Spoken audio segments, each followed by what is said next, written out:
बिस्मिल्लाहिर्रहमानिर्रहीम। अल्लाहुम्मा सल्ली अला मोहम्मद व आल मोहम्मद। आप मेरी डिजिटल स्पेस पर हैं और मेरा नाम है डॉक्टर एम सैयद। एक बिल्कुल ही डिफरेंट टॉपिक आपसे डिस्कस करना है। एक बिल्कुल non routine non political topic है ये, लेकिन इसने पूरे के पूरे इंडिया में एक हलचल मचा कर रखी हुई है। ये है शाहरुख खान साहब की फिल्म पठान। इस फिल्म में ऐसा क्या है जिसने भारतीय ख्वास को, भारतीय जनता को, भारतीय फिल्म बीनों को और इंतहा पसंदों को बिल्कुल मुख्तलिफ रिस्पॉन्स दिए हैं और बिल्कुल मुख्तलिफ स्टिपुलेशन उनके अंदर पैदा की है।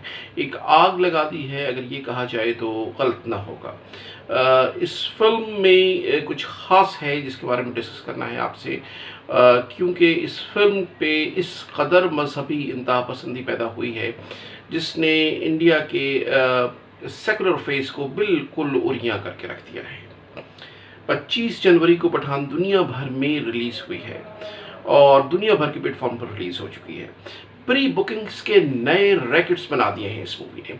अगरचे कि बहुत सारे व्लॉग्स हुए हैं और इन व्लॉग्स के अंदर हिंदू इंतहा पसंदों ने और हिंदू सोच से, आरएसएस की सोच से, संघ की सोच से ताल्लुक़ रखने वाले बहुत सारे लोगों ने इस बात को बहुत दावा किया कि ये फिल्म नाकाम है और ये फिल्म बिल्कुल ही बंडल फिल्म है। लेकिन ओरिजिनली जो हुआ वो हमने देखा है कि इस फिल्म ने प्री बुकिंग के और मकबूलियत के नए रैकेट्स कायम कर दिए हैं।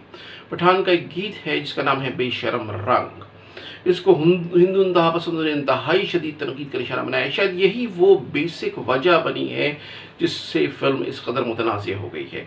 इसके अंदर जो फिल्म की हीरोइन है दीपिका पादुकोण, उन्होंने जिस रंग का इस्तेमाल किया है अपने कपड़ों के अंदर, स्पेशली बिकनी के अंदर, उससे उरियानियत को जोड़ दिया गया है हिंदू मज़हब की तज़लील के साथ। और शायद बल्कि यकीनन ये फिल्म साज़ों का हरगिज़ मुद्दा और मतमे नज़र नहीं रहा होगा, लेकिन एक मामूली बात को पिक कर लिया गया है और उस पर एक हंगामा और तूफ़ान बदतमीज़ी खड़ा कर दिया गया है। शाहरुख खान को जिंदा जला देने की धमकी दी गई है। दीपिका पादुकोण को ये वार्न कर दिया गया है कि आइंदा हम आपकी कोई फिल्म नहीं आने देंगे और आपको इंडिया से उठाकर बाहर फेंक दिया जाएगा। तो आप अंदाज़ा कर सकते हैं नाज़रीन कि किस कदर शदीद किस्म का रिस्पॉन्स है और किस कदर अजीम तनाज़े पैदा किया है इस फिल्म ने इंडिया के सेकुलर एंटरटेनमेंट इंडस्ट्री के अंदर।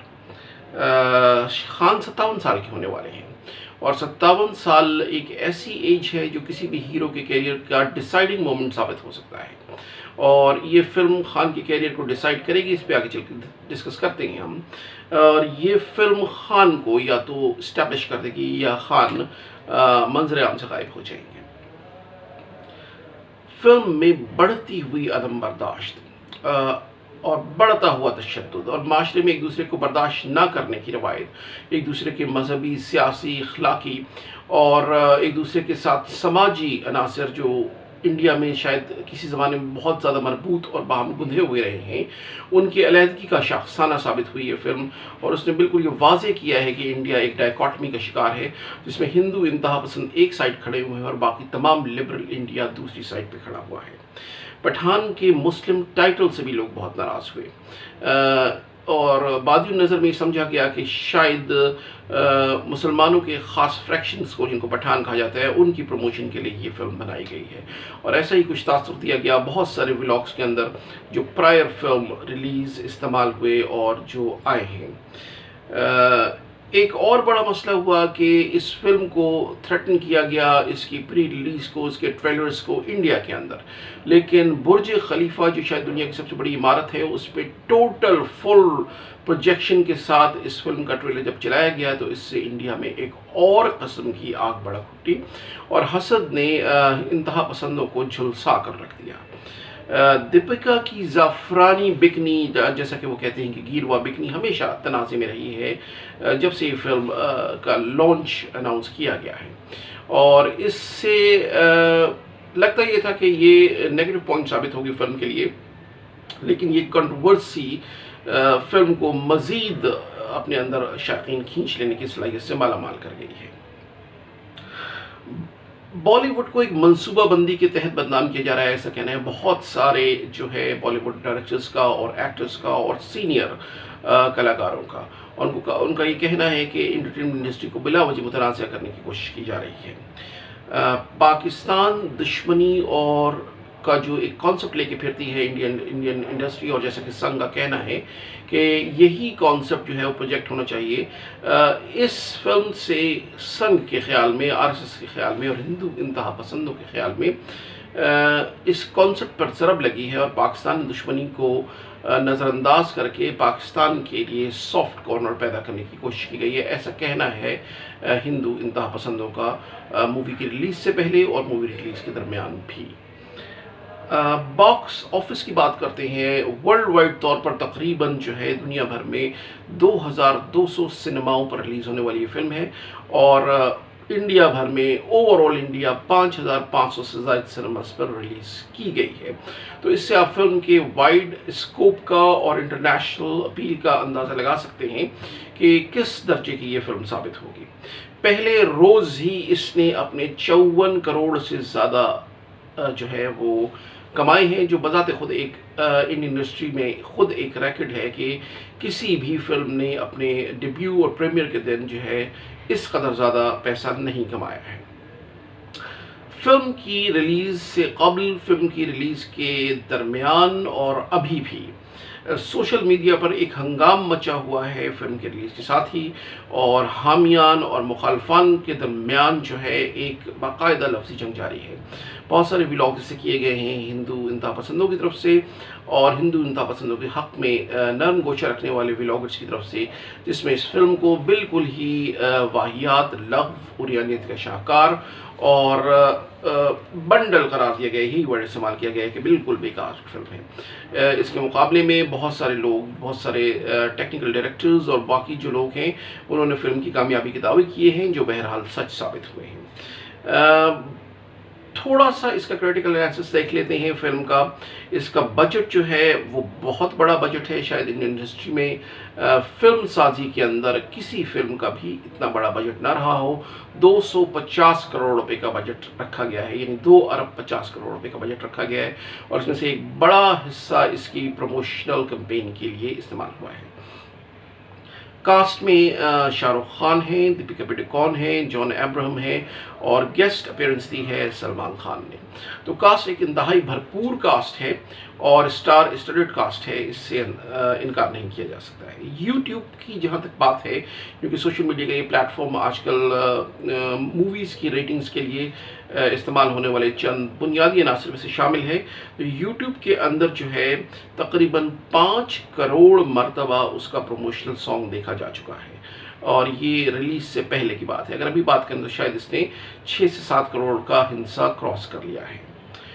फिल्म का प्लॉट जो है वो, अगर प्लॉट की बात की जाए तो जेम्स बॉन्ड को ले लीजिए या मिशन इम्पॉसिबल को लीजिए या जॉन विक, इन तीनों का एक मलगूबा है प्ले इसका जो प्लॉट है कहानी का, और जो कहानी जिस मुल्क पे की गई है उसमें आपको ये नज़र आता है कि तकरीबन एक दहशतगर्द गिरोह की कहानी है जो कि इंडिया के अंदर दहशतगर्दी में मुलविस है। उसमें जॉन अब्राहम साहब उसको लीड कर रहे हैं। उन्होंने पूरी दुनिया की टॉप की स्पाई एजेंसी से, टॉप के स्पाई एजेंट से इकट्ठे कर लिए हैं, और पाकिस्तान से आईएसआई की जिस एजेंट को लिया गया है वो फिल्म की हीरोइन भी हैं, और वो इंडियन रॉ के अंदर जो है डिकोय में काम करती हैं। उन्होंने अपने आप को छुपाया हुआ है, दीपिका पादुकोण है वो, और जो है इसमें फिल्म के हीरो जो है वो रॉ के मायनाज एजेंट हैं, और वो मुसलमान, उनका जो जहन ये जाता है कि शायद ये कोई बहुत मुस्लिम फेवर में किया जाने वाला कैप्शन है जो पठान दिया गया है, लेकिन दरअसल शाहरुख खान इसमें एक टाइटल है जो शाहरुख खान को दिया गया है अफगानिस्तान के अंदर एक ऑपरेशन के सिलसिले में, जैसा कि फिल्म के फ्लैशबैक्स में दिखाया गया है। और ये जो है इंडिया के अंदर दहशतगर्दी का एक बहुत बड़ा मंसूबा रोकने की कोशिश करते हैं। तो फिल्म का जो स्टोरी है और वो एक फॉर्मूला स्टोरी है, और इसमें कोई ख़ास बात नहीं है, लेकिन ख़ास बात जिस तरह क्रिएट की गई है वो जेम्स बॉन्ड और जॉन विक टाइप का एक्शन जो क्रिएट किया गया है, और एक्शन सीक्वल्स जो है वो फिल्म को मुसलसल दिलचस्प बनाए रखते हैं। इसमें किरदार जो है शाहरुख खान साहब जो है वो अपने रवायती किरदार के बरक्स, जो कि हमेशा एक रोमांटिक हीरो के तौर पे आते रहे हैं, अपनी कुछ आखिरी 4-5 फिल्मों में उन्होंने कैरेक्टर एक्टिंग और डिफरेंट टाइप के रोल्स को ट्राई किया है। इस बारी उन्होंने इससे पहले एक प्रीक्वल इसका था जो डॉन था, उसमें उन्होंने ट्राई करके देखा था कि अगर वो एक्शन हीरो के तौर पर काम करें तो कैसे लगते हैं। इस बार वो एक मुकम्मल एक्शन हीरो के तौर पर जलवागर हुए हैं और उन्होंने जो जेम्स बॉन्ड या टॉम क्रूज या कियानो रीव्स को जस्ता जस्ता कॉपी किया है, मुकम्मल तौर पर किसी को कॉपी नहीं किया है, लेकिन उनके एक्शन सीक्वेंसेस को इस फिल्म में कॉपी किया है। अगर आप इंग्लिश फिल्म के शायक हैं तो आपको मेरी बात समझ में आएगी। जॉन अब्राहम ने एक बहुत मजबूत विलन का किरदार अदा किया है और जॉन अब्राहम शायद इस मूवी में सबसे ज़्यादा सेटल्ड एक्शन के अंदर आपको नजर आएंगे और सेटल्ड एक्टिंग के अंदर नजर आएंगे।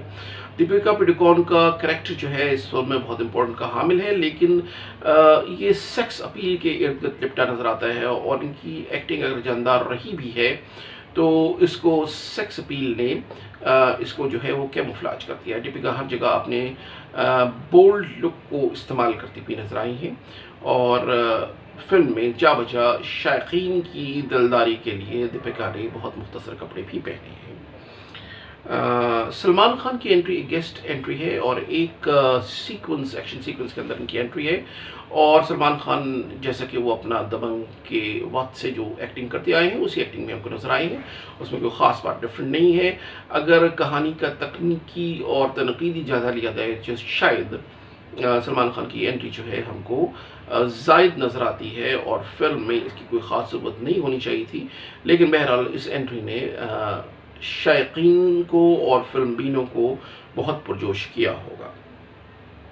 मौसीकी जो है वो गाने बेहतर रहे हैं, गाने बहुत आउट क्लास नहीं हैं लेकिन बेहतर रहे हैं और गानों का जो वीडियोस हैं वो बहुत एक्सपोजिंग रहे हैं। स्पेशली एक गाना जो बेशरम रंग है जो हमेशा से इस फिल्म के आगाज़ से ही तनाज़े का शिकार रहा है, मौसीकी उसकी अच्छी है और इसमें सेक्स अपील को भरपूर तरीक़े से इस्तेमाल किया गया है।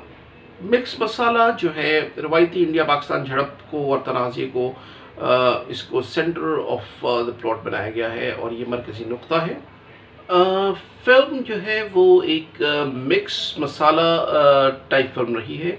रवायती इंडिया पाकिस्तान जो झड़प है और तनाज़ा है उसको बहुत हाईलाइट किया गया है, इसमें कोई ख़ास बात नहीं है, बहुत सारी प्रीवियस फिल्मों में बात इस्तेमाल हो चुकी है। एक्शन सीक्वेंस का जहाँ तक ताल्लुक़ है तो इसमें आपको जेम्स बॉन्ड और टॉम क्रूज और जॉन विक जो है जा बजा दिखाई देंगे शाहरुख खान के रूप में। शाहरुख खान साहब ने जो है कुछ माहिरुल उक़ूल और कुछ बहुत ही नाकाबिल यकीन किस्म के स्टंट किए इस मूवी में, जैसे कि लास्ट सीन में जब सलमान खान के साथ वो एंटर होते हैं तो एक इंतहाई तेज़ भागती हुई ट्रेन पर जिस तरह उन्होंने जमकर खड़े होने का मुजाहरा किया है और जिस तरह की फ़ाइट की है वो शायद नाकाबिल यकीन है। ऐसी फ़ाइट आप शायद टॉम क्रूज़ को भी करते हुए नहीं देखेंगे। थ्रिलर सीन बहुत रहे हैं, एक्शन सीक्वेंस बहुत रहे हैं, सीक्वल से चलते रहे हैं, मुसलसल एक्शन और शायद ये सिनेमा के लिहाज से शायकीन का लहू गरमाते रहे होंगे और शायकीन को उन्होंने अपनी सीटों से हिलने नहीं दिया होगा।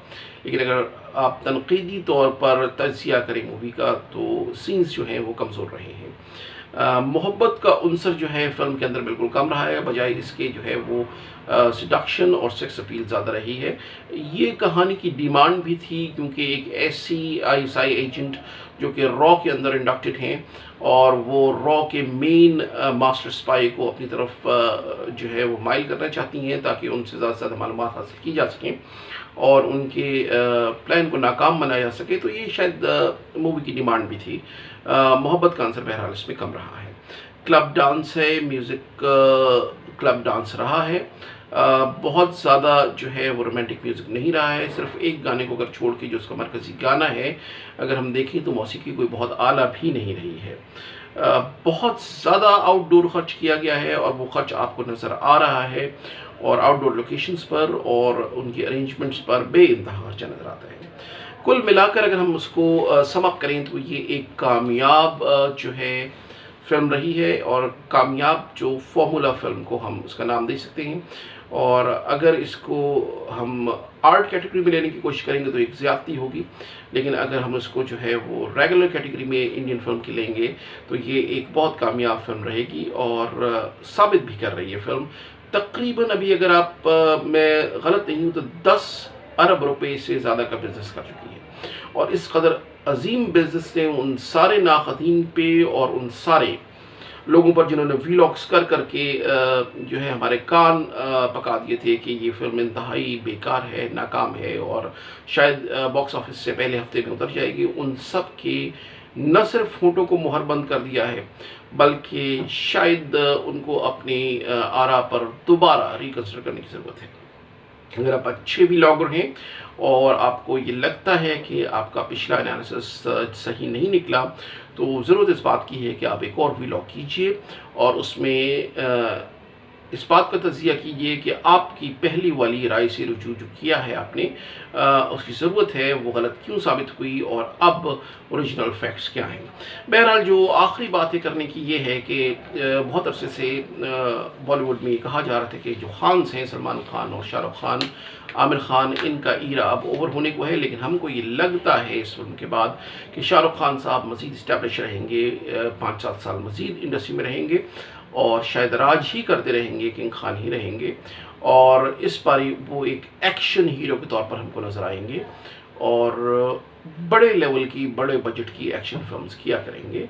बहुत सारे लोगों के लिए, बहुत सारे यंग हीरोज़ के लिए ये मायूसी का बाइस भी होगी, क्योंकि दोबारा इस्टेब्लिशमेंट खान्स की जड़ पकड़ रही है इंडियन इंडस्ट्री के अंदर। फिर आपसे मुलाकात होगी, तब तक के लिए इजाज़त दीजिए। कमेंट्स में बताइएगा कि आपको कैसी लगी ये मूवी। अगर आपने अभी तक नहीं देखी है तो देखिए और फिर कमेंट कीजिए। शुक्रिया बहुत बहुत, फिर मुलाकात होगी।